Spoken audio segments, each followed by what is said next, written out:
Hey, ngolosithathu namhlanje. Ngolosithathu namhlanje sibuya netopic yethu emininzi emandi. Topic emandi emayelana nemichato. Sincedwa nguThixo. uThixo sinceda kwabasemichatweni nabangekabikho emichatweni. Kuninzi ke sinokufunda nabake bakuyo kwenzeka ke akahamba kakuhle, kodwa ke sawufunda nje izwi kambalwa ngobungozi bokuchitheka komchato. Ikhona ingozi enkulu eyenzeke xa kuchitheka umchato udalwe nguThixo. Kudaleka ingozi enkulu. That is why abatshatisayo bavamise ukuyicacisa kuba akufanele ningene ngokungaqondi. So kufuneka ubuyayiqonda kakuhle lento ungena kuyo, so that uzokwazi uba ube nendlela yokuphila nendlela yokwenza so uphakathi kuyo. Iqonda ke amaxesha amaninzi abantu baye bathi nxa sifundiswe athi abantu seyinethi lonto leyo, athi umuntu nxa ingavumelani athi you are reading out of context. Kodwa ke siyambonga uThixo ngoba ke izwi sawuhlala sihlonipha lona. Sincedana ke phana pha. Masifunde izwi lenkosi incwadi kaMikha. Malaki. Malaki, yes. Malaki chapter number 3. Ningabe nawari. I know chapter number 2 bazalwane. Ningabe nawari ndizofunda chapter 3 ndimfuna izishumi. Sawufunda Malaki chapter number 2 mayelana nemichato. Semichatweni asikhomalini. uThixo asincede ngamnye sive ubungozi obuqhawuka omchato. Nobusemchatweni unazo ezongcingane zokuba ingase ndiphume kulomchato, kodwa yazi ubungozi bokuphuma emchatweni. Siyayiqonda ke sifundisiwe ke iBhayibhile kaninzi zabekwa nezizathu esingakuvumela kuba nxa kuthe kwenzeka le into ungakwazi ukuphuma, kodwa kukhona ubungozi bokuphuma emchatweni. Siyayiqonda abanye ke bahleli nakakubi bachate nengonyama zotata ziyababetha, abanye bachate nengonyama zamakhosikazi zenzo nothanda. Kodwa sesiyafuna nje ukukhuthaza uba izwi likaThixo libeke yacaca kwincwadi yabaseEfese chapter number 5 lithi indoda mayimthande umkayo. uThixo wayengaxoki phaya, izwi likaThixo ligqibelele ethetha ngolahlobo nje kungoba uyayazi into efuna ngumuntu wesifazana ufuna uthando. Now uba uyehluleka ukuthanda umkakho uzawuba seriskini. Amen. Now noba kunzima kanjani okanye ubona kodwa eyona nto ofuneka uyiqonde kakuhle noba ungangeni uzuyazi mfana ukuthi nxa ungenileyo uzoba nexanduva lokuthanda umkakho. Umuntu oqala oyombeka phambili umkakho. Ubeka uThixo phezulu, nawo olandelayo ubeka umkakho. Uyathandwa umfazi. Amen. Now nxa igqibile ke tsho lonto leyo ithi umfazi uyayithobela indoda. Indoda idalelwe ukuba mayithotshelwe ngumuntu omama. Ungafuni noba ungaba nemali, noba ungaba nento engabonakala ingathi unesara enkulu, noba ingathi mhlawumbe wazibona uhlakaniphi kwenye nemfundo etheni okanye iphuma kwikhaya elingcono, kodwa utshatele nje kule ndoda kumele uyithobele. Indoda idalelwe ukuthotyelwa zezo zinto zombili. Thobela unkosikazi, uthanda unkosikazi, uthobela umyenakho. Now asizukwazi ukuzofika kulamavesi abhlungu kangaka sizawafunda if ezo zinto zithe zenzeka ngempumelelo. Ezo zinto zoyi2 noba ukangeni ke ndive nje umunye sithi hayi mina andakwazi ukuthobela umuntu uyaxoxa. Awusoze utshate dadwethu asozudla ubuza uhluleka ukuthobela umyeni wakho ngcono vele ungabisaya because liqanduva lakho ubuza uhluleka ukuthanda unkosikazi wakho ubasaya ubusajonga ukuthanda zonke izikhethi ozibona apha phandle wena ulandela kwabhinqa ulibona hluleke yeke mfowethu yeke mntakwethu yeke because iza kudlula iza kuchitha leni indaba because kufuneka abantu lapha abayiqondayo into ba senza ntoni sifuna ntoni kufuneka ntoni. Incwadi kaMalaki chapter number 2 masiqale ufunda verse number 15. Andithi na kaloku undikhoyo indoda nomfazi wabenza bababanye ngomzimba nangomoya. Ngani ke abenze babebanye? Wayefuna babe nenzala ehlonela uThixo. Ngoko ke ulawuleni umoya wenu, ungazaphuli izithembiso ozenze nomfazi watsho wabutsho ngakho. Okay, ungazaphuli izithembiso ozenze nomfazi wobutsha bakho. Amen. Wadala udibanise indoda nenkosikazi ukuze bafumane abantwana, then labo bantwana babakhulisele ekuhlonipheni uThixo. Hallelujah. Naw ke ngoku ingozi eyenzeke ngoku nxa kuthe kwafika ixesha loba kuqhekekwe laba bantwana baseriskini, lo ushiywayo indoda useriskini, lo ushiya unkosikazi useriskini, kudaleka idamage enkulu kwakuqhawuka umtshato. Verse number 16. Ndiluthiyile uqhawuka umtshato, utsho undikhoyo uThixo kaIsrayeli. Indoda eyenjenjalo imambathise ngenkohlakalo umfazi wayo, utsho undikhoyo onamandla wonke. Ngoko ke ulawuleni umoya wenu, ningazaphuli izithembiso zenu. Hallelujah. Verse number 15. Sifunde kule version verse number 15. Verse number 16. The man who hates and divorces his wife, says the Lord of Israel does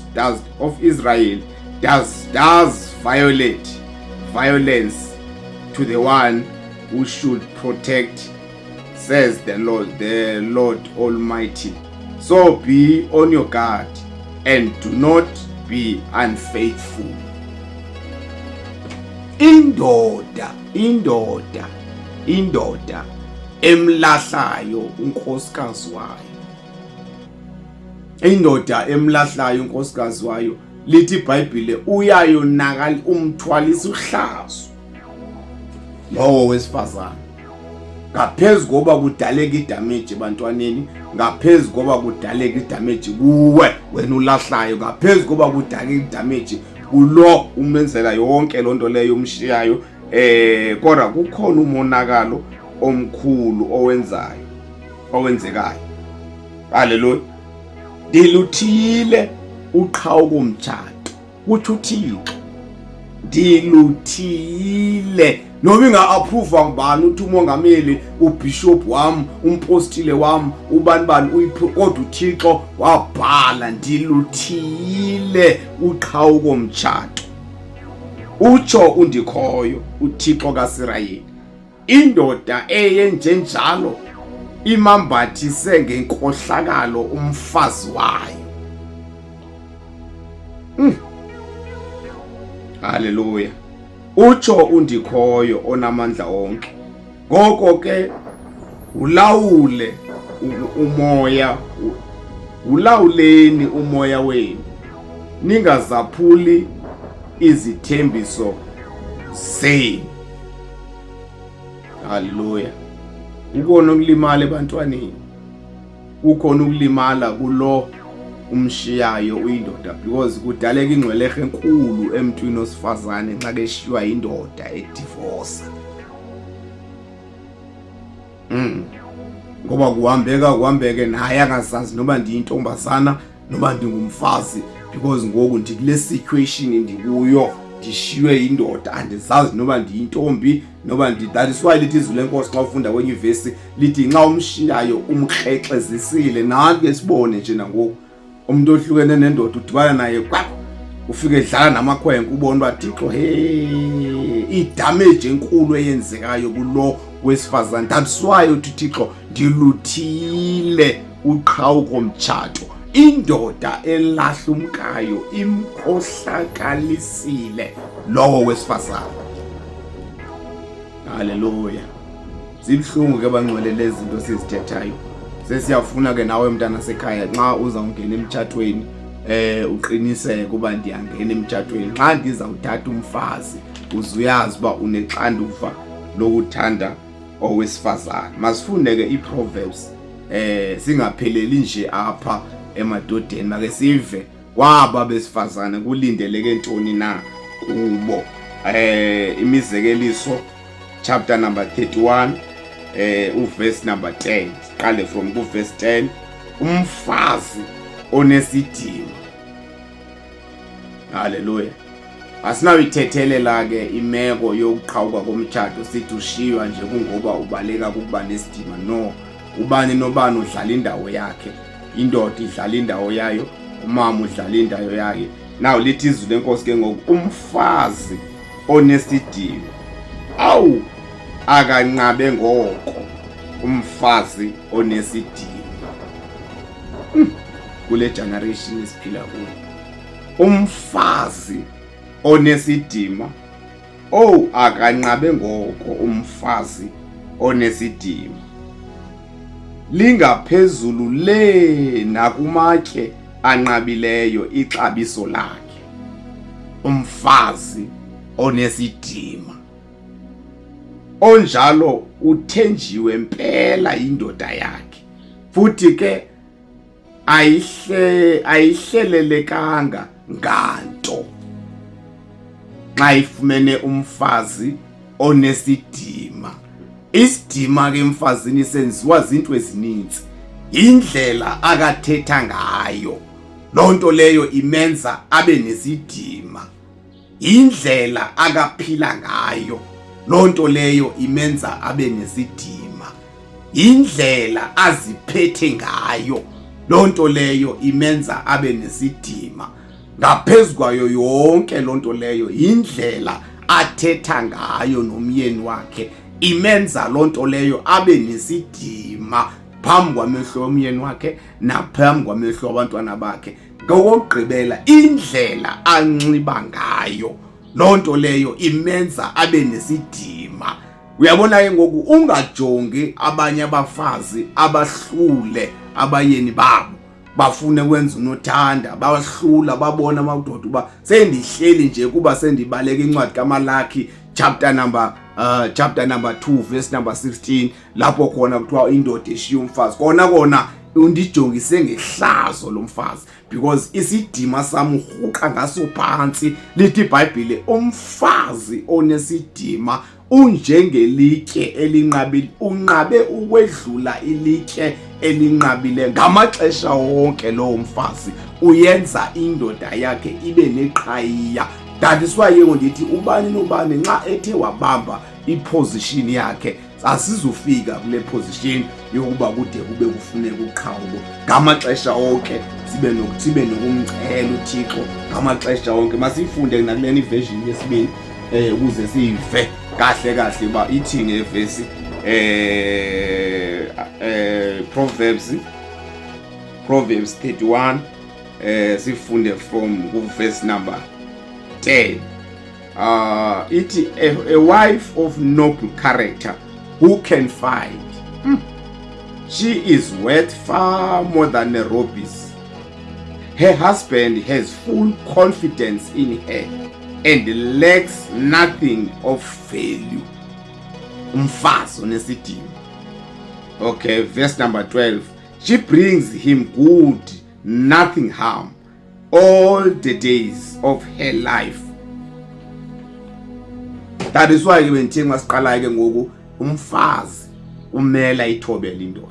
kungoba ndiqonda uba emahlweni wendoda yakho mayisibone isidima. Ungava abanye abafazi bephila unothanda, benxiba noba intoni, besenza noba intoni, bethetha noba kanjani, bephila nakanjani, behamba noba kuphi, kodwa wena ubambe ivesi lithi umfazi onesidima ngokwezwi likaThixo. That is why izwi likaThixo ngalisicela lithi abafazi enkonzweni omama, in fact ngomama ke kumguba, not omama ngabafazi, omama abakhulu kumele bafundise abafazana so that nabo nxa sebekhulile laba bakwazi ukufundisa abanye. Kufuneke bebafundise isidima. Indoda iyathotyelwa. Seside sifika nje kule meshi yenzekayo, kulimala abantwana, kulimala abayeni, kulimala abakhosikazi, kungoba kukhona ofeilileyo la ukudlala irole yakhe, wafunda imfundiso ngaphandle yabantu abahlulekileyo ukuthobela amadoda wabo, athi nanso bani benza into ezi. No bazalwane, wena bamba izwi lenkosi, umfazi onesidima. Ibhlungu into yokuqhawuka komtshado. That is why noba sisenza ngohlobo, sithetha ngohlobo, kudaleka idamage enkulu. Yabona umzekelo nje umuntu achate apha enkonzweni, alahle lo mfazi, xa egqiba kulahla lona phinda abone enye intombi kwalapha enkonzweni. Lisilize libi elo, because lo seke mlimazile, akazazi noma makebe yintombi, akazazi noma makebe yintombi mama, because ngoku akasena ndoda. Indoda yakhe ikhona ke phofu iyaphi. Akuthethwa ngomuntu obhujelwe indoda apha, uthethwa ngomuntu oshiywa indoda elapha enkonzweni ethi isindisiwe, iyakholwa. Nawo bazalwane, kufuneke ngoku lithi iBhayibhile nxa sifundayo ufundele ivesi yokugqibela apha kuMalaki ku chapter number 2, sifunde apha ezantsi uverse number 16. Sifuna ufunde uverse number 16, ndifuna siyibambe ka. Lithi ngoko ke ulawuleni umoya wenu, ningazaphuli izithembiso zenu. Ningaziphuli izithembiso zenu. Ningaziphuli izithembiso zenu. Kuyinhlungu ukuphathwa kakubi umuntu othi uyakuthanda, bona bayikhohlakala ngale ndoda ayiphathele igqudu, ayikwazi noba yini la ekhaya. Inhlungu leyo. Kuyinhlungu ukudelelwa ngunkosikazi owawumthathile, umtshatile, unethemba loba Thixo sabuya isidima sami, nawu ndinobani ozakwazi ukuma nami kwizinto zonke, asuka rhuqe ngesidima sakho phansi. Kuyinhlungu loo nto leyo. Inhlungu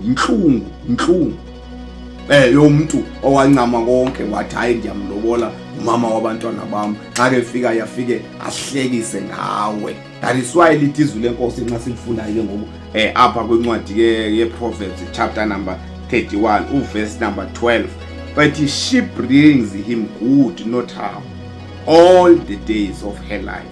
Verse number 11, her husband has full of confidence in her and lacks nothing of value.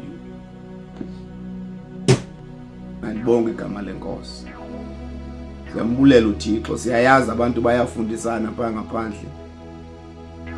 Siyayazi bayafundisana, amadoda afundisana imikhulu, kanti kuqhekeza umtshado wabo. Siyayazi abafazi bayafundiswana ngabanye abafazi, kanti kuqhekeza umtshado wabo. Bani nobani makadlala indawo yakhe, eme kwiposition yakhe, ehlonipha uThixo, elazi izwi ke uThixo ufuna ntoni, akafuni intoni. Imbi into yokuqhawuka komtshado. Inhlungu leyo, lisikize emahlweni kaThixo. Ayisonto esinokuyikhuthaza nanini na, as much as basiphile emhlabeni isimo esiphila kuzo namhlanje sinje ngomso sinjiya, kodwa asonto sinokuyikhuthaza nanini na, ngoba uThixo lithi iBhayibhile uthile ukuqhawuka komtshado, ngoba kuyingozi umuntu wonke. Ulahleka isidima sakho. Malibonke igama lenkosi. Babulela abangcwele, inkosi mayisikelela ukufunda kwezulayo namhlanje. Siqhubeke sithandaza simcela uThixo ngamaxesha onke, ngeemeko zethu zonke, kwiintsuku zonke zokuphila kwethu emhlabeni. Inkosi mayisikelele bazalwane, ubani nobani ayidlala indawo yakhe. Indoda iyathotyelwa, umfazi uyathandwa. Amen.